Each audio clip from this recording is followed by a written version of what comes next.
പശ്ചിമേഷ്യയിലെ യുദ്ധത്തിൽ അത് നമ്മുടെ അടുക്കളയും പൊള്ളിച്ചു തുടങ്ങിയിട്ടുണ്ട് എന്നുള്ളതിന്റെ ഉദാഹരണമാണ് ഈ പാചകവാത സിലിണ്ടറുകളുടെ വില വർധനവും അതോടൊപ്പം തന്നെ ഇതിന്റെ ലഭ്യതക്കുറവും എന്ന് പറയുന്നത്. ഞാൻ ഈ കലൂരിലെ ഒരു ഹോട്ടലിലാണ് ഞാനിപ്പോൾ നിൽക്കുന്നത്. തകൃതിയായിട്ട് ഇവിടെ ഫുഡ് ഉണ്ടാക്കാൻ വേണ്ടിയിട്ടുള്ള തയ്യാറെടുപ്പുകളും അതോടൊപ്പം രാവിലെ തന്നെ തുടങ്ങിയിട്ടുള്ളതാണ്.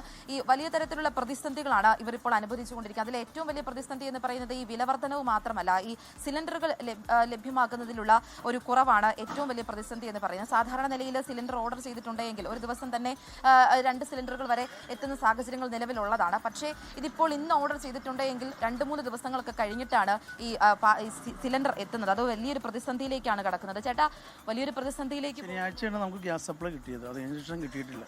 നമ്മളിവിടെ നിലവിൽ ഒരു ദിവസം 2 സിലിണ്ടർ 3 സിലിണ്ടർ ആവശ്യമുണ്ട്. നമ്മളിവിടെ ബഫേ സദ്യയാണ് കൊടുക്കുന്നത്.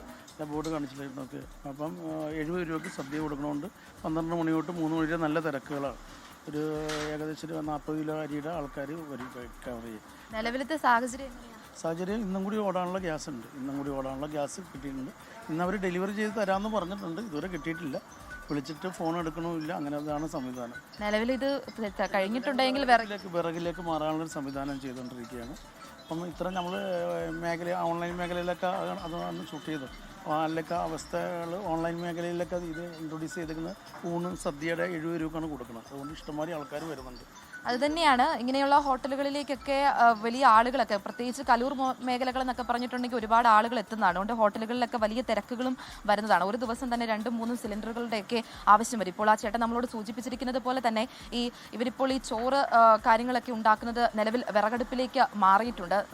പെട്ടെന്നൊരു തീരുമാനത്തിലേക്ക് കടന്നിട്ടില്ല എങ്കിൽ മുഴുവനായിട്ടും വിറകടുപ്പിലേക്ക് മാറേണ്ടി വരും. പക്ഷേ അതിനകത്തും ഒരു പ്രതിസന്ധി എന്ന് പറഞ്ഞിട്ടുണ്ടെങ്കിൽ വലിയ തരത്തിലുള്ള നവീകരണമൊക്കെ നടത്തിക്കൊണ്ടിരിക്കുന്ന വലിയ ഹോട്ടലുകൾ അവർക്ക് ഈ വിറകടുപ്പിലേക്ക് പോകുന്നതൊക്കെ ഒരു വലിയ പ്രതിസന്ധി ഉണ്ടാക്കും. അങ്ങനെയാണ് എങ്കിൽ ഒട്ടുമിക്ക ഹോട്ടലുകളും അടച്ചിടേണ്ട ഒരു സാഹചര്യം വരും. ആ ഒരു സാഹചര്യത്തിലേക്ക് വന്നിട്ടുണ്ടെങ്കിൽ അത് കേരളത്തെ മുഴുവനായിട്ടും, അത് വ്യവസായ മേഖലകളെ പൂർണ്ണമായിട്ടും ബാധിക്കുമെന്നുള്ള കാര്യം അത് ഏറെക്കുറെ ഉറപ്പായിട്ടുണ്ട്. അതിൽ മറ്റൊരു കാര്യം എന്ന് പറയുന്നത് ഈ ഗാർഹിക ആവശ്യങ്ങൾക്ക് വേണ്ടി ഉപയോഗിക്കുന്ന സിലിണ്ടറുകൾക്ക് വന്നിരിക്കുന്ന നിയന്ത്രണമാണ്. അതിൽ 2 സിലിണ്ടറുകൾ ഒരു വീട്ടിലുണ്ട് എങ്കിൽ അത് 30 ദിവസത്തിന് ശേഷം മാത്രമാണ് ബുക്കിംഗ് നടത്താൻ വേണ്ടി സാധിക്കുകയുള്ളൂ. ഒരു സിലിണ്ടറാണ് ഉള്ളതെങ്കിൽ അത് 25 ദിവസത്തിന് ശേഷം അത് ബുക്ക് ചെയ്തിട്ടുണ്ടെങ്കിൽ 25 ദിവസത്തിന് ശേഷമായിരിക്കും വീണ്ടും ഒരു ബുക്കിംഗ് നടത്താൻ വേണ്ടിയിട്ട് സാധിക്കുകയുള്ളൂ. അങ്ങനെ ഈ പശ്ചിമേഷ്യൻ യുദ്ധം അത് നമ്മുടെ കേരളത്തിലെ അടുക്കളകളെയും അല്ലെങ്കിൽ വ്യവസായ മേഖലകളെയും അത് പൊള്ളിച്ചു